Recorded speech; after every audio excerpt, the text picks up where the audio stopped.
नमस्कार, the news 15 देख रहे हैं आप। मैं हूं आपके साथ तरुण दीक्षित। उत्तर प्रदेश की 9 विधानसभा सीटों पर उपचुनाव जो है संपन्न हो चुके हैं और आज परिणाम भी आ चुके हैं। भारतीय जनता पार्टी ने 7 सीटों पर जीत दर्ज कर ली है और समाजवादी पार्टी 2 सीटों पर सिमट कर रह चुकी है।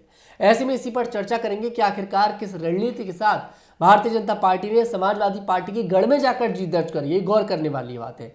हमारे साथ मेरे वरिष्ठ साथी परवेश त्यागी जी मौजूद हैं। बहुत बहुत स्वागत है सर आपका। सर, मीरापुर से शुरुआत करेंगे। मीरापुर पर जो आरएलडी की प्रत्याशी थी उन्होंने जीत दर्ज कर ली है और यहाँ पर उन्हें जो वोट मिले हैं 84,304 वोट मिले हैं। तकरीबन 30,000 वोटों के साथ जीत दर्ज करती नजर आई हैं मिथिलेश पाल। आरएलडी की प्रत्याशी थी। क्या कहेंगे आप? हाँ नहीं, कहीं ना कहीं तनुज जो देखिए कि जो मुस्लिम वोटों का बिखराव साफ दिखाई पड़ रहा है, जिस तरीके का चुनाव का परिणाम सामने आया है और जिस तरीके से मतगणना होने के बाद जो वोट मिले हैं, आप एक देखिए सबसे बड़ा फैक्टर जो है कहीं ना कहीं ये 30,000 वोटों का जो जीत का आंकड़ा है आरएलडी का, इसमें एक बड़ा फैक्टर आपको असदुद्दीन ओवैसी की जो पार्टी है एआईएमआईएम का दिखाई पड़ता है। इस सीट पर 19,000 वोट एआईएमआईएम के कैंडिडेट को मिले हैं और करीब जो है 23,000 वोट जो पाए हैं वो आज़ाद समाज पार्टी यानी कि एएसपी जो चंद्रशेखर आज़ाद की पार्टी है उसको मिले हैं। अगर इन दोनों के आंकड़े को हम जोड़ देते हैं तो कहीं ना कहीं 23 और 19,000 का जो आंकड़ा है वो लगभग 42,000 के आसपास पहुंच जाता है जी। और अगर हम समाजवादी पार्टी के वोटों की बात करें तो समाजवादी पार्टी की जो प्रत्याशी है सुंबुल राणा, वो 54,000 वोट उसको मिले हैं लगभग। तो अगर हम इनको टोटल वोटों को हम एक कैलकुलेट कर लेते हैं, जो पीडीए की बात हो रही थी अखिलेश यादव के, तो ये पीडीए का ही वोट है। तो जो ओवैसी की पार्टी को मिल रहा है, जो एएसपी को मिल रहा है, जो कहीं ना कहीं समाजवादी पार्टी को मिल रहा है, ये पूरा पीडीए का ही एक तरीके से वोट मिल रहा है मीरापुर में। तो कहीं ना कहीं जो ये आंकड़ा जो है टोटल अगर हम जोड़े 54 और 42 को तो वो 96,000 के आसपास पहुंच जाता है। और बीजेपी और आरएलडी दोनों मिलकर और जिस ताकत के साथ वो चुनाव लड़े हैं, कहीं ना कहीं उत्तर प्रदेश में भी सरकार है, केंद्र में भी सरकार है और उसके बावजूद आपने पूरा पुलिस और प्रशासन का जो वहाँ पर प्रभाव देखा मतदान के दिन, वो भी साफ दिखाई दिया है। तो कहीं ना कहीं ये आंकड़ा अगर हम जोड़ देते हैं तो कहीं ना कहीं इस हार के पीछे जो है समाजवादी पार्टी की और पीडीए की जो ये हार हुई है मीरापुर में, इस हार के पीछे उसके वोटों का बिखराव साफ तौर पर दिखाई पड़ रहा है। और कहीं ना कहीं जो आरएलडी और भारतीय जनता पार्टी की प्रत्याशी मिथिलेश पाल जीती है 30,000 वोटों के अंतर से, उसका जो वोट था बीजेपी और आरएलडी का, वो कहीं ना कहीं यूनाइट हुआ है, वो इकट्ठा रहा है, उसमें कोई बड़ा बंटवारा नहीं हो पाया है। तो ये जो है कहीं ना कहीं कंसोलिडेट करने में भारतीय जनता पार्टी आरएलडी अपने वोट को कामयाब रही है। और जो समाजवादी पार्टी जो पीडीए का नारा लगातार दे रही थी, वो कहीं ना कहीं उसका जो मत था उसमें बिखराव दिखाया, जिसकी चर्चा हम लगातार बार बार करते रहे कि कहीं ना कहीं जो मीरापुर का जो चुनाव है वो बिखरा हुआ चुनाव है, कहीं ना कहीं बिखरा है चुनाव और कोई भी प्रत्याशी जो विपक्ष का है वो कहीं ना कहीं चुनाव को समेट नहीं पा रहा है। और वही तस्वीर आज जो है,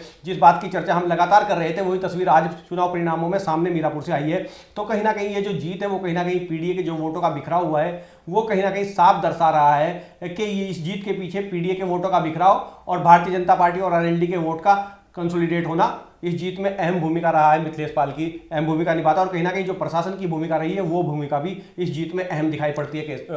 जी बिल्कुल जी। अब मैं जिक्र करूंगा 2 सीटों का एक साथ, कुंदरकी और गाजियाबाद। दोनों पर ही भारतीय जनता पार्टी ने सर जीत दर्ज करी है। कुंदरकी से रामवीर सिंह, और ये ऐसी सीट है जो सीट समाजवादी पार्टी का गढ़ कही जाती थी और जीत का अंतर भी कोई 2,000-4,000 नहीं है। 1,38,023 वोटों से रामवीर सिंह ने यहाँ से जीत दर्ज करी है और मोहम्मद रिजवान जो समाजवादी पार्टी के प्रत्याशी थे उन्हें मात्र 23,535 वोट मिले हैं। सर, ये वही सीट है जहां पर यह आरोप लगा था कि वोटर्स को, जो मुस्लिम वोटर्स थे, उनको प्रशासन के द्वारा रोका गया वोट डालने से। अब सवाल ये बनता है कि अगर प्रशासन के द्वारा रोका भी गया वोटर्स को वोट डालने से तो जीत का जो अंतर है वो आप देखिए 1,38,000। उसके बाद गाजियाबाद का भी हाथ क्या जिक्र कर दे तो संजीव शर्मा ऐसे जीत दर्ज करते नजर आए हैं और तकरीबन 69,000 जीत का अंतर है। क्या कहेंगे सर इस पर? देखिए तनुज, जहाँ तक गाजियाबाद की बात है तो गाजियाबाद में तो ये कोई चौंकाने वाली बात नहीं है कि गाजियाबाद में इतनी बड़ी जीत भारतीय जनता पार्टी को मिले। हाँ, यह है कि मार्जिन बड़ा थोड़ा गाजियाबाद में भारतीय जनता पार्टी की जीत का हो गया। जो भारतीय जनता पार्टी 70,000 से लोकसभा चुनाव में भी इस सीट पर जीती थी, तो अनुमान था कि जैसे उपचुनाव में मतदान कम होगा तो जीत का अंतर भी गिर जाएगा। लेकिन कमोबेश वही स्थिति रही है लोकसभा चुनाव वाली इस बार, मतदान कम होने के बावजूद भी गाजियाबाद में कि जो जीत का फासला है समाजवादी पार्टी और भारतीय जनता पार्टी के बीच का, वो लगभग उतना ही इस बार भी है। लेकिन सबसे बड़ा जो चौंकाने वाला परिणाम है वो कहीं ना कहीं कुंदरकी का है, और कुंदरकी का वास्तव में चौंकाने वाला परिणाम इसलिए है कि जो जिस तरीके की जिस सीट पर भारतीय जनता पार्टी आज तक 1 लाख वोटों का आंकड़ा नहीं क्रॉस कर पाई थी, पार नहीं कर पाई थी, यानी कि 1 लाख वोटों के आंकड़े को छू नहीं पाई थी, 99,000 पर अटक गई थी और कहीं ना कहीं नर्वस 90s का शिकार 2017 में हो गई थी, जो अब तक का उसका सबसे बेहतर प्रदर्शन था। इस बार वहां भारतीय जनता पार्टी करीब 1.5 लाख वोट से भी ऊपर लेकर जो है चुनाव जीती, और 1 लाख, जैसे आप बता रहे हैं कि 1,35,000 36,000 के आसपास की एक बड़ी जीत भारतीय जनता पार्टी की वहां दिखाई पड़ती है। तो कहीं ना कहीं ये साफ दिख रहा है कि क्योंकि रामपुर से सटी हुई ये कुंदरकी की सीट है, कहीं ना कहीं जिस तरीके का उपचुनाव में रामपुर का फार्मूला रामपुर में लगा था, वही फार्मूला लगता हुआ कुंदरकी में भी दिखाई दिया है साफ तौर से। जिस तरीके के आरोप समाजवादी पार्टी और जिस तरीके के आरोप समाजवादी पार्टी के प्रत्याशी हाजी रिजवान लगातार प्रशासन को लेकर, पुलिस की कार्यप्रणाली को लेकर लगा रहे थे, कहीं ना कहीं उसका अहम रोल रहा है यहाँ पर। और रही बात, क्योंकि ये सबसे बड़ी बात यह है कि ये मुस्लिम बाहुल सीट है और 60 से 65% यहाँ मुस्लिम मतदाता कहा जाता है। लेकिन अगर भारतीय जनता पार्टी को इतनी बम्पर वोट मिल रही है, इतनी बम्पर जीत मिल रही है कि उत्तर प्रदेश में सबसे बड़ी जीत अब तक के इतिहास में, उपचुनाव के इतिहास में भारतीय जनता पार्टी ने कुंदरकी में दर्ज की है, तो ये इसके पीछे कहीं ना कहीं जो आरोप लग रहे थे वो आरोप भी कहीं ना कहीं सच साबित होते हुए दिखाई दे रहे हैं कि प्रशासन की भूमिका इस जीत में कहीं ना कहीं एक बहुत अहम भूमिका है, और इस पर लगातार कहीं ना कहीं चर्चाएं होती रहेंगी। और जो राजनीति के विश्लेषक हैं वो लगातार इस चुनाव का भी विश्लेषण करते रहेंगे, क्योंकि कुंदरकी जैसी सीट पर भारतीय जनता पार्टी का इतने बड़े मार्जिन से जीतना और इतने अधिक वोट प्राप्त करना उपचुनाव में कहीं ना कहीं चुनाव की निष्पक्षता पर सवाल तो खड़े करता है। लेकिन जीत हुई है भारतीय जनता पार्टी की, इसमें कोई शक नहीं। इतिहास बदला है, कुंदरकी में कमल खिला है। जी बिल्कुल। मैं जिक्र करूंगा यहाँ पर अब करहल और खैर सीट की। खैर सीट पर सुरेंद्र सिंह, जो कि भारतीय जनता पार्टी के प्रत्याशी हैं, तकरीबन 38,000 वोटों से जीतते नजर आए हैं। चारू कैन जो है, जो बीजेपी समाजवादी पार्टी की प्रत्याशी थी, मात्र 61,000 वोटों में सिमट कर रह गई। वहीं करहल का तो देखिए सर, कोई संदेह ही नहीं था। हालांकि समाजवादी पार्टी को हराने की भारतीय जनता पार्टी ने पूरी कोशिश करी, अयोध्या का बदला लेने की कोशिश करी। तेज प्रताप यादव उसके बावजूद भी 1,47,025 वोटों से यहाँ से जीत दर्ज करते नजर आए हैं। दोनों सीटों के बारे में क्या कहेंगे, खैर और करहल? देखिए तनुज, 2 सीटें उत्तर प्रदेश की 9 विधानसभा सीटों में से ऐसी थी जिन पर कोई संदेह पहले से नहीं था। उनमें एक सीट करहल थी जिस पर कोई संदेह नहीं था कि समाजवादी पार्टी यहाँ पे जीत दर्ज करेगी, और दूसरी सीट गाजियाबाद थी जिस पर कोई संदेह नहीं था कि यहाँ पर भारतीय जनता पार्टी जीत दर्ज करेगी। मैंने लगातार अपनी चर्चा के दौरान इस बात का जिक्र किया है कि गाजियाबाद में बीजेपी को हराना आसान नहीं है और करहल में समाजवादी पार्टी को मात देना आसान नहीं है। और ये चुनाव परिणाम में साफ नजर भी आया है, क्योंकि कहीं ना कहीं इन दोनों सीटों पर अपना एक कोर वोट बैंक दोनों दलों का अपना है। तो ये दिखाया भी है चुनाव परिणाम में। आज जिस तरीके के रुझान और चुनाव परिणाम सामने आए हैं वो इस बात को साफ संकेत कर रहे हैं कि गाजियाबाद में जो भाजपा का गढ़ है वो वास्तव में गढ़ है, और जो समाजवादी पार्टी का गढ़ है, भले ही हार जीत का जो अंतर है वो बहुत ज़्यादा घटा है करहल में समाजवादी पार्टी का, लेकिन उपचुनाव था और सरकार भारतीय जनता पार्टी की है।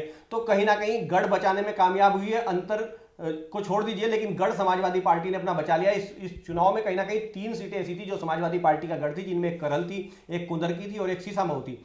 सीसामऊ और करहल का गढ़ जो है समाजवादी बचाने में कामयाब रही है, लेकिन कुंदरकी का गढ़ गवा दिया है समाजवादी पार्टी ने, और वहां भारतीय जनता पार्टी ने एक तरीके से कमल खिलाकर अपना कब्जा जमा लिया है। खैर की बात, तो खैर की सीट पर लग रहा था कि चुनाव थोड़ा दिलचस्प होगा, लेकिन कहीं ना कहीं जो चुनाव मैनेज करने में भारतीय जनता पार्टी कामयाब रही यहाँ पर, और समाजवादी पार्टी की जो प्रत्याशी थी चारू कैन, वो नाकाम दिखाई दी। लेकिन कमोबेश जो चारू कैन का 2022 में जो उन्हें बहुजन समाज पार्टी के सिंबल पर जो वो लड़ी थी चुनाव, लगभग 65,500 वोट मिला था। तो वो वोट बैंक जो था उनका, वो लगता है कि वो वोट बैंक उनका बरकरार है, उनका अपना एक वजूद, अपना एक अपना पकड़ है क्षेत्र में, तो वो पकड़ बरकरार दिखी है, क्योंकि 62,000 वोट पाना ऐसी स्थिति में भी कहीं ना कहीं उपचुनाव में एक दर्शाता है कि उनकी अपनी पकड़ है। लेकिन जो जीत का मार्जिन है वो वाकई बड़ा हुआ है। तो कहीं ना कहीं भारतीय जनता पार्टी की भी सेफ सीट मानी जा रही थी खैर, लेकिन जिस तरीके का लोकसभा चुनाव का परिणाम आया था उससे लग रहा था कि इस बार मुकाबला कड़ा हो सकता है, क्योंकि उपचुनाव लोकसभा चुनाव में 1500 वोटों से यहाँ समाजवादी जीती थी। जी, सीसामऊ का जिक्र करेंगे। यहाँ पर समाजवादी पार्टी के प्रत्याशी नसीम सोलंकी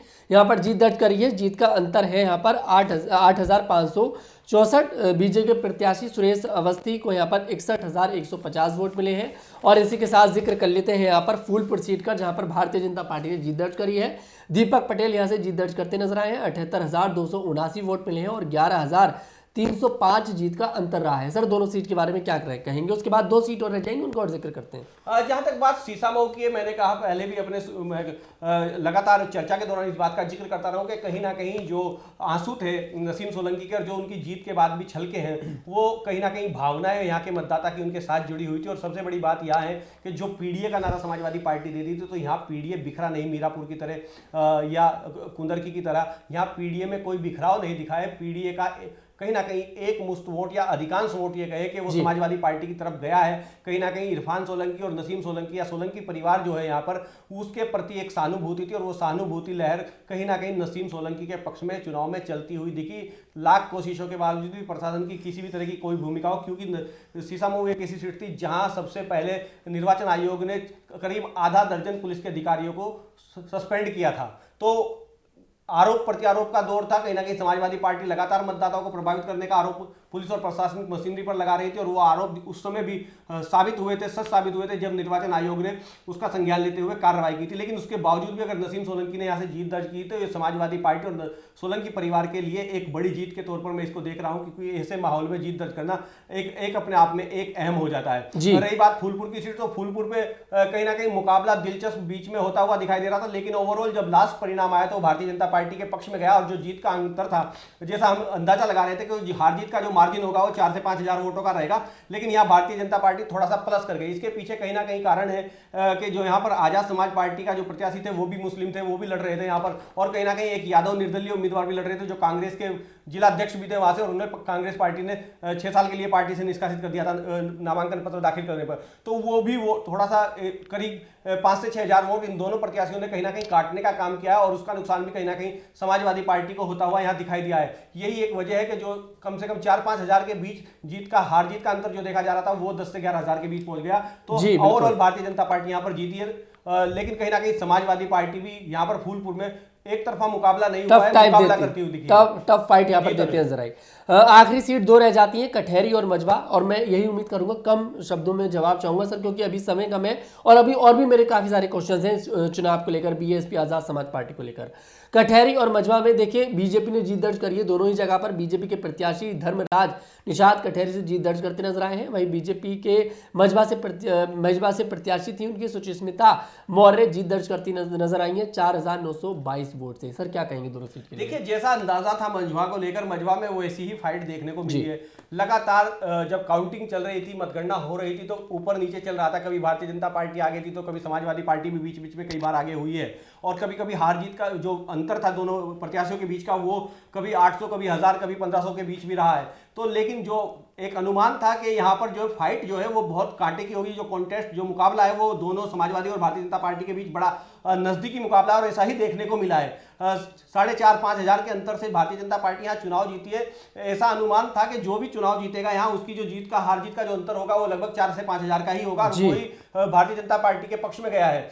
जिस तरीके का चुनाव लड़ा गया है, जो अनुमान थे उसके अनुसार ही कहीं ना कहीं मजबा का रुझान और मजबा का जो परिणाम है वो सामने आया है। लेकिन जो समाजवादी पार्टी की जो डॉक्टर ज्योतिबिन चुनाव लड़ रही थी, उन्होंने कड़ी टक्कर भारतीय जनता पार्टी की सुष्मिता मौर्य को दी है जो चुनाव जीती है, और ये कॉन्टेस्ट जो है कड़ा था। और आप पूर्वांचल की चाहे फूलपुर हो, चाहे कटहरी हो, चाहे ये आपकी मजबा की सीट हो, यहाँ पर एक कांटे की लड़ाई देखने को मिली है। और जहां तक कटहरी की बात आप कर रहे हैं, तो कटहरी में मुकाबला शुरुआत से लेकर बीच तक तो कहीं ना कहीं बड़ा दिलचस्प और कांटे का बना रहा, और लगातार समाजवादी पार्टी आगे रही। ऐसा लग रहा था कि कटहरी में समाजवादी पार्टी मैदान मार सकती है इस बार भी, लेकिन लास्ट मोमेंट पे जिस तरीके से हाथी ने अपनी मस्त चाल चली है कटहरी में, वो कहीं ना कहीं साइकिल की रफ्तार में, साइकिल की राह में रोड़ा बन गई, और उसने साइकिल की रफ्तार को, साइकिल की राह को रोकने का काम किया, जिसके चलते कहीं ना कहीं कमल आसानी से कटहरी में खिल गया, और एक बड़ी जीत जो लगभग 30 से 31 हजार वोटों की है भारतीय जनता पार्टी की, वो कटहरी में होती हुई दिखाई दी है। तनुज जी सर, अब यहाँ पर जिक्र करेंगे, देखिए यहाँ पर बीजेपी और समाजवादी पार्टी को देख लिया, लेकिन अगर उत्तर प्रदेश की बात हो रही है तो हम हाथी को नहीं भूल सकते।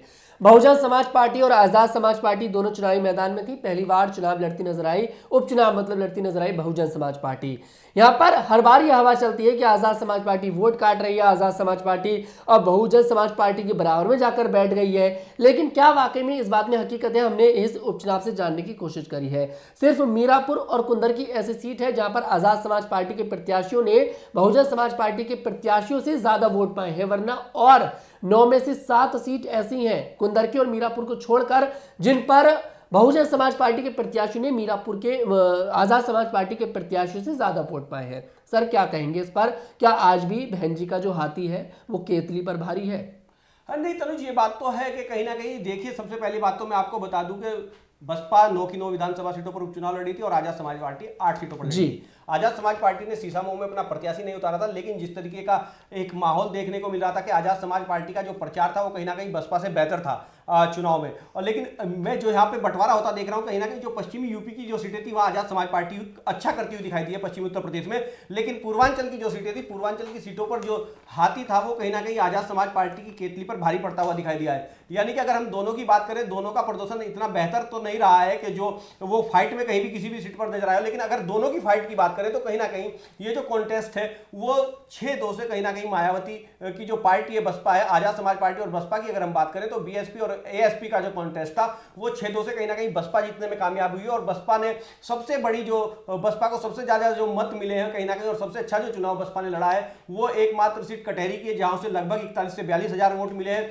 और तीसरे नंबर पर वो रही है। लेकिन इस वोट का ये बड़ा कहीं ना कहीं नुकसान समाजवादी पार्टी को होता हुआ साफ तौर से कटहरी में दिखा है कि यहाँ समाजवादी पार्टी करीब 30 से 31 हजार वोटों के बड़े अंतर से चुनाव आ रही है, क्योंकि लालजी वर्मा जो समाजवादी पार्टी के सांसद हैं अंबेडकर नगर के, वो लंबे समय तक बसपा में रहे और बसपा में रहने के बाद कहीं ना कहीं ये उम्मीद जताई जा रही थी कि जो लालजी वर्मा का जो बसपा का कैडर है, कहीं ना कहीं लालजी वर्मा की उससे कनेक्टिविटी है। लोकसभा चुनाव के दौरान भी ये देखने को मिला था कि लालजी वर्मा के पक्ष में दलित मतदाताओं की खूब लामबंदी हुई थी, लेकिन इस बार जो है उपचुनाव में कटहरी में कहीं ना कहीं उनकी पत्नी शोभावती वर्मा के लिए वो लामबंदी दलित मतदाताओं को नहीं दिखी और कुर्मी मतदाताओं में कहीं ना कहीं जो अमित वर्मा थे बसपा के, वो सेंध लगाते हुए दिखे। और यही वजह है कि कटहरी में जो है बसपा, क्योंकि पहले से ही अंबेडकर नगर जिले में कहा जाता है कि बसपा का अपना एक अच्छा मजबूत आधार और वोट बैंक है, और वो दिखाया भी है कि 42,000 के आसपास कटहरी में बसपा पहुंची है। जी बिल्कुल सर, तो ऐसे में अब आखिरी सवाल यहां पर लेंगे और तब अपने इस बातचीत को यहां पर विराम देंगे।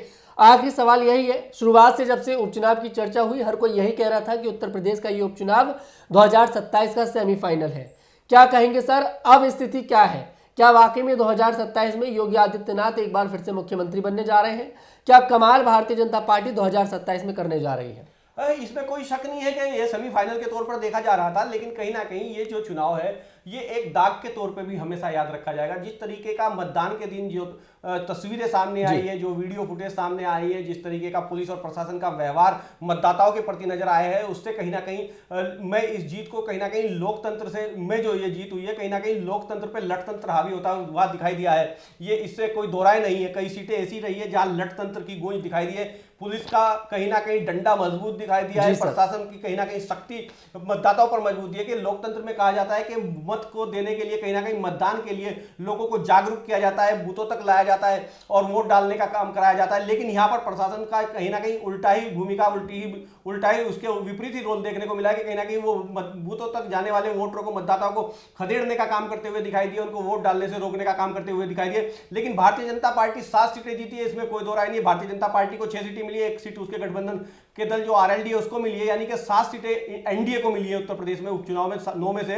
लेकिन कहीं ना कहीं ये जीत भारतीय जनता पार्टी की जीत है और भारतीय जनता पार्टी इसका जीत का सेलिब्रेशन भी कहीं ना कहीं करती हुई दिखाई देगी और वो कर भी रही है, जिस तरीके के बयान नेताओं के बीच आने शुरू हो गए। लेकिन एक बात इसमें तनुज महत्वपूर्ण ये है कि जिस तरीके का भारतीय जनता पार्टी ने एक सपना देखा था कि जो समाजवादी पार्टी के गढ़ हैं उन गढ़ों को जीतने का सपना था। मैंने जैसे कहा कि 3 सीटें समाजवादी पार्टी का गढ़ थी जहां लंबे समय से भारतीय जनता पार्टी अपना कमल नहीं खिला पाई, उनमें से 2 गढ़ समाजवादी पार्टी ने अपने बरकरार रखे। एक गढ़ जो कुंदरकी का था, वहां कहीं ना कहीं रामपुर का जो फार्मूला था, वो रामपुर का फार्मूला लगाकर भारतीय जनता पार्टी चुनाव जीतती हुई नजर आई। लेकिन कहीं ना कहीं समाजवादी पार्टी के एक गढ़ में भारतीय जनता पार्टी ने सेंध लगाई है। और ऐसे में जब चुनाव जीता जाता है कि कहते हैं कि राजनीति में साम दान दंड सब अपनाया जाता है और उसी को कहीं ना कहीं अगर चुनाव जीता है तो सेलिब्रेशन तो बनता है भारतीय जनता पार्टी का। लेकिन भारतीय जनता पार्टी की ये जीत कहीं ना कहीं जो लोकसभा चुनाव के बाद मनोबल गिर गया था भारतीय जनता पार्टी के कार्यकर्ता का, भारतीय जनता पार्टी के नेताओं का, भारतीय जनता पार्टी के समर्थकों का, उस मनोबल में कहीं ना कहीं कुछ उछाल आता हुआ आपको मनोबल बढ़ता हुआ दिखाई देगा। लेकिन कहीं ना कहीं एक दाग पीछे ये उपचुनाव जो है वो एक दाग भी पीछे छोड़ के जा रहा है। तनुज जी वाकई में अब देखिए 7 सीटों पर बीजेपी इस उपचुनाव में जीत गई है, 2 सीटों पर समाजवादी पार्टी जीत गई है। बीएसपी और आजाद समाज पार्टी का क्या रोल रहा, हमारे वरिष्ठ साथी परवेज जी ने बहुत अच्छे से यहाँ पर बता दिया क्या इस चुनाव को सेमीफाइनल की तरह देखा जाएगा? तो परवेज जी ने इसका भी जवाब दे दिया कि कहीं ना कहीं देखा तो जाएगा, लेकिन ये उपचुनाव दाग के तौर पर भी याद करा जाएगा। खैर, आप किस पर क्या राय है कमेंट सेक्शन में जरूर बताइएगा। मैं तनुज दीक्षित आपसे फिर मुलाकात करूंगा। हमारे साथ जुड़ने के लिए बहुत बहुत धन्यवाद। हमारी वीडियो को लाइक करें, शेयर करें और हमारे चैनल को जरूर सब्सक्राइब करें। नमस्कार।